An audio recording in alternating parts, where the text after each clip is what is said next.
6வது பாடல். ரட்சா பெருமானே பாரும் புண்ணிய பாதமண்டினோ சுத்தமாக்கி சிறை தாரும் தேடி வந்து நிற்கிறோ இயேசுநாதா இயேசுநாதா உந்தன் சொந்தமாயினோ இயேசுநாதா இயேசுநாதா உந்தன் சொந்தமாயினோ மீட்பன் போல முந்திச் சென்றும் பாதுகாக்கும் வருவீர். ஜீவ தண்ணீரண்டை என்றும் இளைப்பாற செய்குவீர். இயேசுநாதா இயேசுநாதா நீச்சல் காட்டி போஷிப்பீர். இயேசுநாதா இயேசுநாதா நீச்சல் காட்டி போஷிப்பீர். நீதி பாதை தவறாமல் நேசமாய் நடத்துவீர். மோசம் பயமும் இல்லாமல் நங்க செய்து காக்குவீர். இயேசுநாதா இயேசுநாதா ஒருபோதும் கைவிடீர். இயேசுநாதா இயேசுநாதா ஒருபோதும் கைவிடீர். ஜீவகால பரியந்தம் மீண்டும் காக்கும் வருவீர். பிரிந்து மோட்ச பேரானந்தம் தந்து வாழச் செய்துவீர். இயேசுநாதா இயேசுநாதா ஒளிகாலம் வாழ்விப்பீர். இயேசுநாதா இயேசுநாதா ஒளிகாலம் வாழ்விப்பீர்.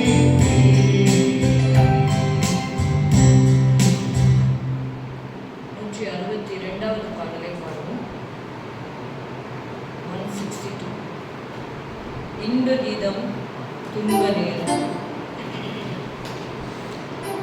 இன்ப கீதம் துன்ப நேரம் ஈந்தீரே என் இயேசுவே. கொல்கோதா பாதை சிலுவை சுமந்தே கர்த்தாவே உம் அண்டை வந்தேன்.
பாடு சகிப்பதினால்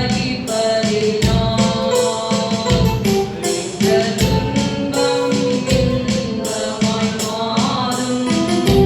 இயேசுவை நான் காணும்போது அவர் பாதம் வீழ்ந்து பணிந்து ஆனந்த கண்ணீர் வடித்து தோட்டமும் ஜெயத்தை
a fellowship, what a lovely wine.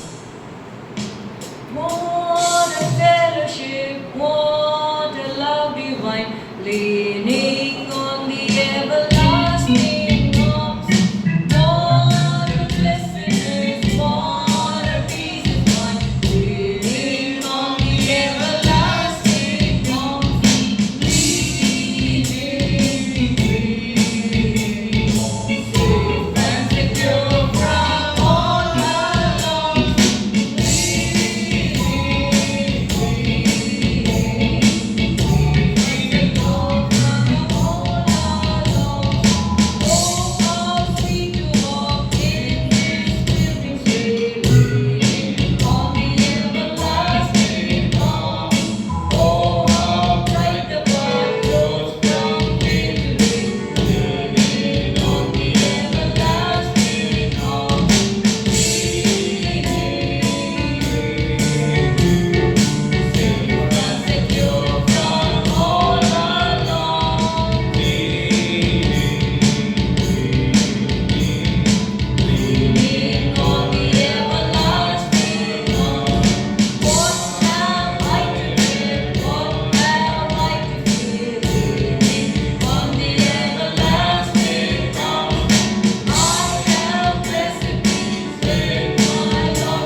மத்தேயு 20வது அதிகாரத்திற்கு உங்களுடைய வேதத்தை திருப்பிக் கொள்ளுங்கள்.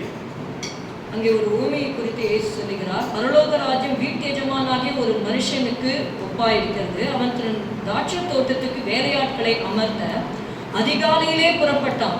வேலையாட்களுடன் நாளொன்றுக்கு 1 பணம் கூலி பேசி அவர்களை தன் திராட்சை தோட்டத்துக்கு அனுப்பினான். 3ஆம் மணி வேளையிலும் அவன் புறப்பட்டு போய் கடை தெருவிலே சும்மா நிற்கிற வேறு சிலரை கண்டு, நீங்களும் திராட்சை தோட்டத்துக்கு போங்கள், நியாயமானபடி உங்களுக்கு கூலி கொடுப்பேன் என்றான். அவர்களும் போனார்கள். இப்படியே 6ஆம் மணி, 9ஆம் மணி, 11ஆம் மணி வேளையிலும் அவர்கள் சும்மா இருக்கும்பொழுது அவங்களுக்கு வேலை கொடுத்தார்கள் என்று நம்ம பார்க்கிறோம். சாயங்காலத்தில் திராட்சை தோட்டத்துக்கு எஜமான் தன் காரியக்காரனை நோக்கி, நீ வேலையாட்களை அழைத்து பிந்தி வந்தவர்கள் தொடங்கி முந்தி வந்தவர்கள் வரைக்கும் அவர்களுக்கு கூலி கொடு என்றான். அப்பொழுது 11ஆம் மணி வேளையில் வேலை அமர்த்தப்பட்டவர்கள் வந்து ஆளுக்கு ஒவ்வொரு பணம் வாங்கினார்கள். முந்தி அமர்த்தப்பட்டவர்கள் வந்து தங்களுக்கு அதிக கூலி கிடைக்கும் என்று எண்ணினார்கள். அவர்களும் ஆளுக்கு ஒவ்வொரு பணம் வாங்கினார்கள். வாங்கி கொண்டு வீட்டு எஜமானை நோக்கி, பிந்தி வந்தவர்களாகிய இவர்கள் 1 மணி நேரம் மாத்திரம் வேலை செய்தார்கள். பகலின் கஷ்டத்தையும் வெயிலின் உஷ்ணத்தையும் சகித்த எங்களுக்கு இவர்களை சமமாக்கினீரே என்று முறுமுறுத்தார்கள் என்று பார்க்கிறோம். அப்பொழுது அந்த எஜமானுடைய பதிலை 13ஆம் வசனத்தில் வாசிக்கிறோம். அவர்களில் ஒருவனுக்கு அவன் பதியுத்தரமாக, சிநேகிதனே, நான் உனக்கு அநியாயம் செய்யவில்லை. நீ என்னிடத்தில் 1 பணத்துக்கு சம்மதிக்கவில்லையா? உன்னுடையதை நீ வாங்கி கொண்டு போ. உனக்கு கொடுத்தது போல பிந்தி வந்தவனாகி இவனுக்கும் கொடுப்பது என்னுடைய இஷ்டம். என்னுடையதை என் இஷ்டப்படி செய்ய எனக்கு அதிகாரம் இல்லையா? நான் தயாளனாய் இருக்கிறபடியால் நீ வன்கண்ணனாய் இருக்கலாமா என்றான். இவ்விதமாக பிந்தினோர் முந்தினோராயும் முந்தினோர் பிந்தினோராயும் இருப்பார்கள். அழைக்கப்பட்டவர்கள் அநேகர், தெரிந்து கொள்ளப்பட்டவர்களோ சிலர் என்றார்கள். இங்க இந்த பூமியில நம்ம பார்க்குறோம், இந்த திராட்சை தோட்டத்தில் வேலை செய்கிறாங்க. அநேகர் வராங்க, வேலை செய்கிறாங்க. அநேகர் ரொம்ப நேரமாக வேலை செய்கிறாங்க. ஆனால் பிந்தி வந்தவங்க பார்த்தீங்கன்னா 1 மணி நேரம் மாத்திரம்தான் வேலை செஞ்சாங்க. ஆனால் அவங்க வந்து அதே ஒரு பணம் கூலி கிடைச்சிடும். ஸோ முன்னாடியிலேருந்தே நான் இத்தனை வருஷமாக இத்தனை மணி நேரம் வேலை செஞ்சுருக்கிறேன், அதிக கூலி கிடைக்கும்னு பார்த்தா அவங்களுக்கு கிடைக்கல. அவங்க என்ன பண்ணாங்கன்னா, பகலின் கஷ்டம் வெயிலின் உஷ்ணத்தை தான் சகித்தார்களுடைய எஜமானுக்கு செய்ய வேண்டிய வேலையை செய்ய முடியாதபடி ஆயிடுச்சு. நம்முடைய சபையிலும் நீங்கள் பார்த்தீங்கன்னா 1 வருஷமாக சில காரியங்கள் ரிப்பேராக இருந்தது. அதுக்கு வந்து நான் யாரையும் குறை சொல்லவில்லை. நமக்குள்ளே வந்து நம்ம என்ன செய்கிறோம், அதாவது இந்த சபையின் மூலமாக ஈரோடு சபை கட்டப்பட்டது, அதுக்காக கர்த்தருக்கு ஸ்தோத்திரம். இன்னும் பல சபைகளை கட்டி கொண்டு இருக்கிறாங்க. ஆனால் இந்த திராட்சை தோட்டத்தில் குறைவு இருக்கு. இந்த உன்னத பாட்டில் நம்ம பார்க்குறோம், என் சொந்த திராட்சை தோட்டத்தையும் நான் கவனிக்கவில்லை, இங்கே வந்து ஐயா பாவம் மூத்த இந்த வயதில் வந்து அவர் வந்து சிரமப்பட்டு அவர் தன்னுடைய சொந்த பணத்தை செலவழித்து அவர் ஊழியத்தில் இது பண்ணுறாரு, நீங்களும் தாங்குறீங்க. ஆனாலும் எதை செய்ய வேண்டும் என்பதில் கரெக்டாக இருக்கும். இப்போ நம்ம இங்கே தேவை இருக்கும்பொழுது ஆண்டவரே பாகிஸ்தானை சந்தியும், கரெக்டு, பாகிஸ்தானுக்காக ஜெபிக்கணும். ஆனால் இந்த சபையில் தேவைக்கு ஜெபிக்கும் பொழுது நமக்குள்ள ஆண்டவர் ஒரு ஏவுதலை கொடுப்பார். ஐயா வந்து இந்த தடவை வாட்ச் நைட் சர்வீஸில் 2025 வாட்ச் நைட்டில் அவர் கரெக்டாக பேச வராரு, விளக்கு அணைஞ்சிடுச்சு, யூபிஎஸ் இல்லை. அப்போ இந்த சபையில் ஒரு தேவை இருக்குது. நான் என்னுடைய சன்னங்கிறதுக்காக நான் சொல்லலை, ஆஸ் அ பாஸ்டர் அம்மா, ஏன்னா நான் இத்தனை காலமாக ஊழியத்தில் இருக்கிறேன். ஒரு உணர்வுள்ள ஆவியை கர்த்தர் உங்களுக்கு கொடுக்க வேண்டும் என்று ஜெபித்து கொள்ளுங்க. ஏன்னா என்னுடைய தேவையை கர்த்தர் சந்திக்கிறாரு, கர்த்தர் ஆச்சரியமாக சந்திக்கிறாரு. ஐயாவை நீங்கள் தசவ பாகம் காணிக்கையினால நீங்கள் கொடுக்குறீங்க, அதையும் அவருக்குன்னு செலவழிக்கவே இல்லை. அவருக்கு கர்த்தர் இனஃபாக கொடுத்துருக்காங்க, அதனால அவர் தன்னுடைய தியாகமாக எடுத்துக்கொண்டு போய் ஈரோடுக்கு போட்டுடுறாங்க. இந்த சபையிலையும் எவ்வளவோ தேவைகள் இருக்குது, சந்திக்கப்படலை. அதற்காக நான் கர்த்தரை ஸ்தோத்தரிக்கிறேன். ஆனால் மகனுக்கு இப்போ வேலை கிடைச்சதுனால மகன் என்ன பண்ணார்னா தியாகமாக யூபிஎஸ் வாங்கி போட்டார். இதனால நான் கடன் வாங்க நிலைமையில ஆகிப்போச்சு. அதனால் நான் என்ன சொல்ல வரேன்னா, இங்கேயும் கொஞ்சம் நினைத்து கொள்ளுங்க, சரிங்களா? ஊழியக்காரருக்கும் தேவை இருக்கும். எப்படி தகப்பன் வயதானவருக்கு தேவை இருக்கோ, அது மாதிரி ஒரு விதவை பாசரமாவுக்கும் தேவை இருக்கும் என்பதை மனதில் கொண்டு கொஞ்சம் சப்போர்ட் பண்ணால் நல்லா இருக்கும்னு நினைக்கிறேன். இதனால் எங்களுக்குள்ள சில, ஏன்னா எப்பயுமே பண கஷ்டம் வரும்பொழுது குடும்பத்தில் வருத்தங்கள் வரும். நான் எத்தனையோ தடவை பார்த்துருக்கேன். வீட்டில் எல்லா தேவைகள் சந்திக்கப்படும் பொழுது அந்த வீடு பயங்கர குதூகலமாக இருக்கும். ஆனால் வீட்டில் ஒரு கடன் வரட்டும், ஒரு திடீர்னு இப்போ எங்கள் வீட்டில் திடீர்னு எல்லாம் ரிப்பேர் ஆகும். ஃப்ரிட்ஜ் ரிப்பேர் ஆகிடுச்சு, வாஷிங் மிஷின் ரிப்பேர் ஆகிடுச்சு. ஒவ்வொன்றும் பார்த்தீங்கன்னா 2000 3000 இல்லை, எல்லாமே 10,000 15,000 அப்படி செலவு வைக்குது. எதுக்கு சொல்கிறேன்னா, எனக்காக நான் பேசவில்லை. உங்களுக்கிட்டக்கு ஆண்டவர் கடை கேட்கும் பொழுது கடைசியில் கூலியில் கம்மியாக போயிடக்கூடாது. நீங்கள் நினச்சிக்கலாம், நான் பகலின் உஷ்ணத்தை சகித்தேன், வெயிலின் உஷ்ணத்தை சகித்தேன், 10 வருஷமாக இந்த சபையில் இருக்கேன், கரெக்டு. ஆனால் இங்கேயும் தேவை இருக்கிறது. எஜமானுடைய சித்தத்தை அறிந்து நீங்கள் செயல்படும் பொழுது அது நன்றாக இருக்கும். ஒருவேளை ஐயாவுக்கு வந்து ஆசை இருக்கும் பல சபைகளை கட்டணும்னு, correct. I never say no to it. We have to support the north India missionaries. இங்கே ஒருத்தர் வந்தார், அவர் ரெடியூஸில் சபை வச்சுருக்காரு. இந்த சபையில் வர்றதே கொஞ்சம் கம்மி தான். அவர் வந்து நான் நார்த் இந்தியா போகிறேன்னு போது நிறைய பேர் சப்போர்ட் பண்ணிங்க. I'm so happy about it. But please support our church also. எனக்கு வந்து திடீர்னு யூபிஎஸ் என்னை கேட்காம வாங்கிட்டான். என்னை கேட்டிருந்தான்னா நான் சொல்லியிருப்பேன் வேண்டாமான்னு. அவன் இந்த சபை தேவையை வந்து எப்பயுமே நீங்கள் பார்த்தீங்கன்னா ஒரு தேவையை பார்க்கும்பொழுது அதை எப்படி நான் திருப்தி செய்யறதுன்னு நம்ம மனசில் வரணும். அப்படி இல்லைன்னா சபையாக கொஞ்சம் ஆலோசனை பண்ணி நம்ம எங்களுக்காக நான் கேட்குறேன், சபைக்காக கேட்குறேன். அதனால் கொஞ்சம் தயவுசெய்து ஜெபிங்க, ஜெபித்து கர்த்தர் உங்களை நடத்துகிறபடி செய்யுங்க. என் இயேசுவை மாத்திரம் பார்த்து கொண்டு 111வது பாடலை பாடுவோம். I appreciate Rufus. ஏன்னா அவனை வந்து இது பண்ணுறதுக்காக இல்லை, என்னை வந்து திட்டுவான், பரவாயில்ல.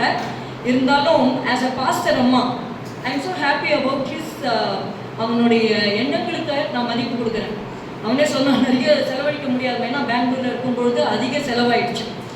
வாடகையும் கொடுத்து எங்களுடைய வருமானத்தை எங்களால் ஒன்றுமே சேர்க்க முடியல. இருந்த அம்மா கொடுத்த சில காரியங்கள் எல்லாம் வச்சு எப்படி உடச்சி தான் நான் வந்து வாழ்ந்தேன். அதனால் சபையார் வந்து கொஞ்சம் எங்களையும் சப்போர்ட் பண்ண முடியும். எங்களை சப்போர்ட் பண்ணனா பரவாயில்ல, சபையில் ஒரு தேவை இருக்குது அப்படின்னா கொஞ்சம் தயவு செய்து அதை பார்த்து ஹெல்ப் பண்ணும்படி உங்களை கேட்டுக்கொள்கிறேன். இயேசுவை மாத்திரம் பார்த்து கொண்டு பொன்னியேசுவின் அழகையை சிந்தை செய்து இயேசுவை மாத்திரம் பார்த்து கொண்டு பொன்னியேசுவின் அழகையை சிந்தை செய்து இயேசுவில் என்னை வைத்துக் கொண்டு இயேசுவில்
ஆண்டவரே உம்மை ஆராதிக்கும்படியாக கர்த்தாவே நீர் கொடுத்த இந்த தருணத்திற்காக ஸ்தோத்திரம்.